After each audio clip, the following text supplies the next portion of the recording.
मेरी नाज़रीन आज बड़ी बहुत तफसील से बैरिस्टर सलमान सफदर साहब से इस हवाले से बात हुई है और उन्होंने हमेशा की तरह कमाल शफ़क़त का मुज़ाहरा किया मेरे साथ और बहुत ही पहले पॉइंट्स लिख के मेरे लिए स्पेशली भेजे कि ये अपने व्यूअर्स को भी समझा देना और फिर अपना एक इंटरव्यू भी भेजा। और सबसे बड़ी बात ये है कि सारे पॉइंट उन्होंने मुझे वॉइस मैसेज की शक्ल में भी भेजे हैं। बैरिस्टर सलमान सफदर साहब ने कमाल बंदा है, ये कमाल बंदा है। इस सारे क्राइसिस में 2-2.5 बरस के दौरान जो कानून के साथ खिलवाड़ किया गया है, इस क्राइसिस में जो 2-4 खूबसूरत तरीन प्यारे उजले चेहरे सामने आए ना कौम के हीरो बन के, उनमें मेरा ख्याल है कि एक दोनों ही सलमान बैरिस्टर सलमान है, तो सलमान सफदर साहब उनमें मेरा ख्याल है कि सर फहरिस्त है। और कहा जाता है कि ये वो बंदा है जिसने वाहिद आदमी है कि बाकियों ने तो सब ने फ़ीस लिए बग़ैर खान का केस लड़ा है और इन्होंने, ये एक प्रोफेशनल वकील है, इसने फ़ीस ले के केस लड़ा है बैरिस्टर सलमान सफदर साहब ने।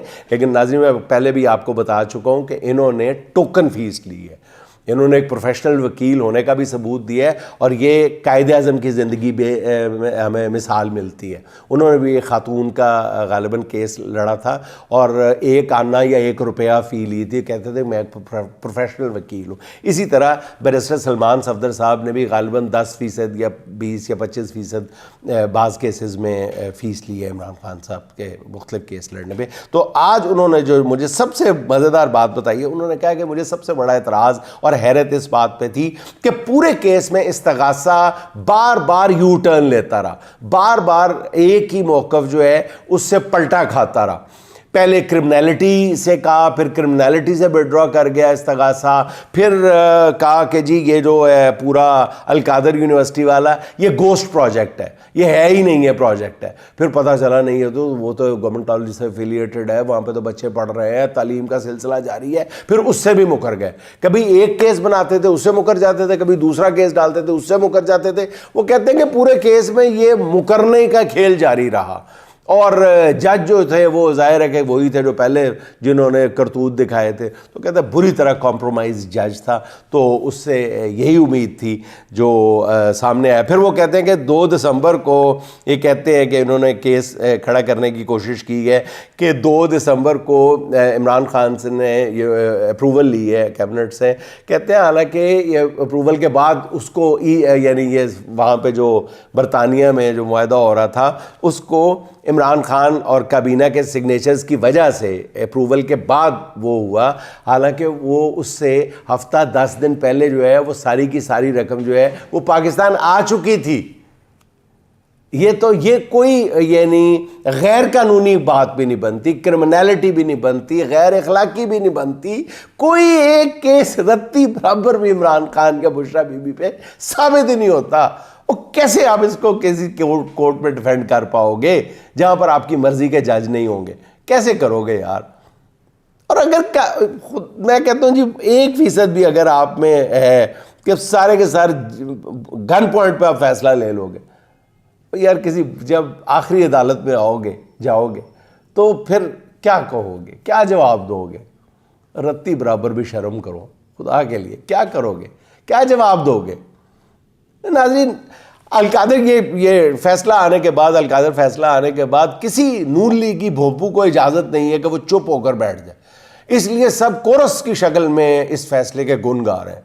टीवी स्क्रीन पे आप देखते हैं कि एक वजीर उठता है तो दूसरा बैठ जाता है, दूसरा उठता है तीसरा शुरू हो जाता है। हर कोई गला फाड़ रहा है, अपनी मतलब टिल का जोर लगा के ये साबित करने की कोशिश कर रहा है कि इमरान खान पर किसी तरह करप्शन साबित हो जाए और वो इम्प्रेशन आ जाए कि जनाब अगर हमारा जरदारी और हमारा नवाज करप्ट है तो ये भी करप्ट है। मैंने कल भी आपको ये बात वजाहत करने की कोशिश की थी, मगर पता नहीं नाज़रीन ऐसा क्यों लगता है कि इन्हें खुद अपने कहे हुए लफ्ज़ों पे यकीन नहीं, इन भोंपुओं को।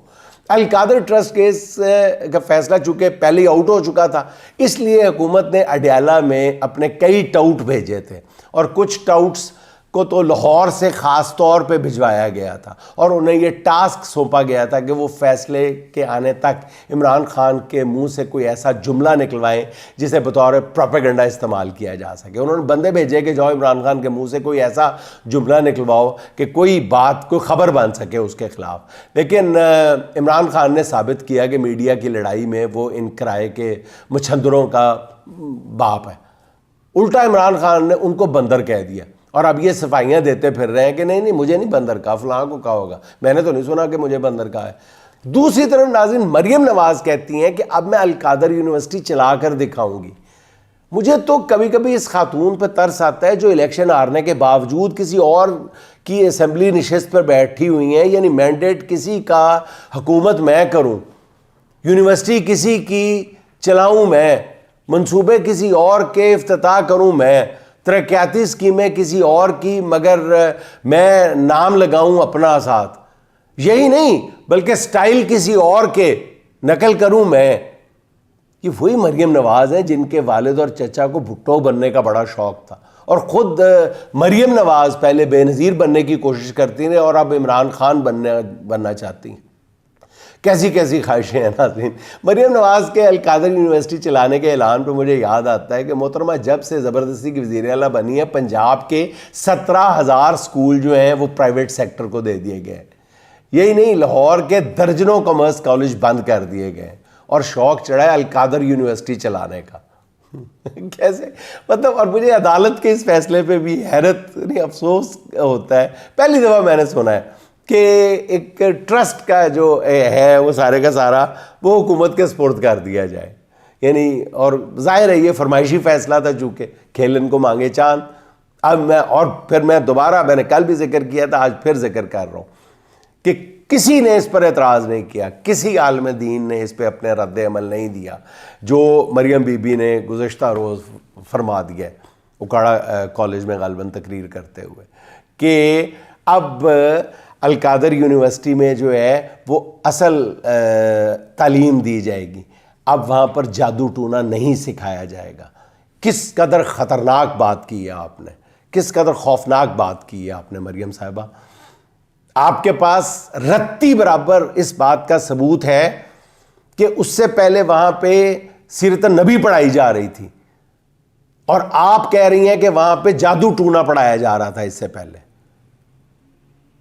किसी ने कोई एतराज़ नहीं किया। मैं अभी तक हैरत के समंदर में गौताज़न हूँ। किसी ने पूछा नहीं है सवाल कि ये आपने इतना बड़ा इल्ज़ाम कैसे लगा दिया। और नाज़रीन, किसी को अंदाज़ा नहीं था असल में कि इमरान खान को सज़ा सुनाने पर रद्द अमल कितना खौफनाक आएगा। मतलब आप देखें कि दुनिया भर के नशरियाती इदारों ने इस खबर को किस कदर नुमायाँ अंदाज में जगह दी, जिनमें सारे में एक बात मुश्तरक है, तकरीबन हर गैर मुल्की इदारे ने इमरान खान को दी जाने वाली सज़ा को सियासी करार दी है और सज़ा के सिर्फ चंद घंटों के अंदर ही जो रद्द अमल आया है, मेरे ख्याल में पिछले 2 साल के दौरान ऐसा रद्द अमल देखने में नहीं आया। सोशल मीडिया पर सबसे सख्त रद्द अमल ओवरसीज़ पाकिस्तानियों की तरफ से आया। मुल्क से बाहर रहने वाले पाकिस्तानी जिस कदर गुस्से में थे उसका अंदाज़ा उन्हें इस माह आने वाली मेरा ख्याल तरसीलात ज़र से हो जाएगा। यही वजह है कि असली हुक्मरानों को भी एहसास हो गया है कि ट्रंप के ऑफिस में आने से पहले एक बार फिर गलत तीर चल गया।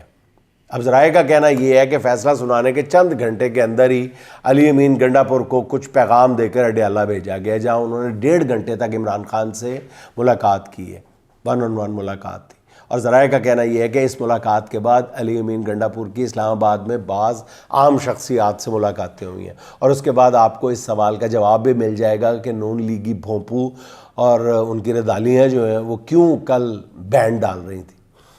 उनकी पूरी कोशिश है कि पस पर्दा चलने वाली बातचीत से उनकी उम्मीदों का जो महल है वो कहीं रेजा रेजा ना हो जाए। इस हवाले से सरकार दरबार तक रसाई हासिल रखने वाले या दावा करने वाले जो मारूफ सहाफ़ी सेठी साहब हैं, उनका कहना यह है कि हुकूमत के हाथ में कुछ नहीं। ख़ुद नजम सेठी साहब कह रहे हैं कि हुकूमत के हाथ में कुछ भी नहीं है, उन्हें पता है कि उन्हें किस तरह लाया गया है। दूसरी तरफ इस्टेब्लिशमेंट को भी एहसास हो गया है कि वो बंद गली में फंस चुके हैं, इसलिए वो इमरान खान को कह रहे हैं कि हमें एक मौका तो दे दें कि हम सब ठीक कर सकें, नजम सेठी साहब ही कह रहे हैं कि इस्टेब्लिशमेंट जान चुकी है कि इमरान खान बहुत ताकतवर और मजबूत शख्सियत है। ये नजम सेठी के अल्फाज।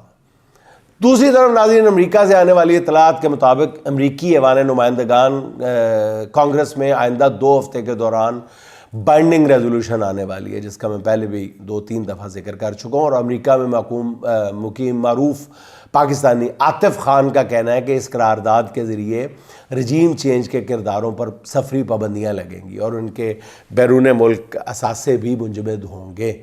और उनका कहना यह है कि इस बार लगने वाली पाबंदियाँ जो हैं वो पाकिस्तान पर नहीं, मखसूस अफराद पर लगेंगी। इसलिए फिर कोई ये कहने जोगा भी नहीं होगा कि जनाब PTI ने लॉबिंग करके मुल्क के ख़िलाफ़ कोई काम किया ना, ऐसा कोई काम नहीं होने जा रहा। लोगों के ख़िलाफ़ रजीम चेंज में अहम रोल प्ले करने वाले किरदारों के ख़िलाफ़ पाबंदियों की बात हो रही है।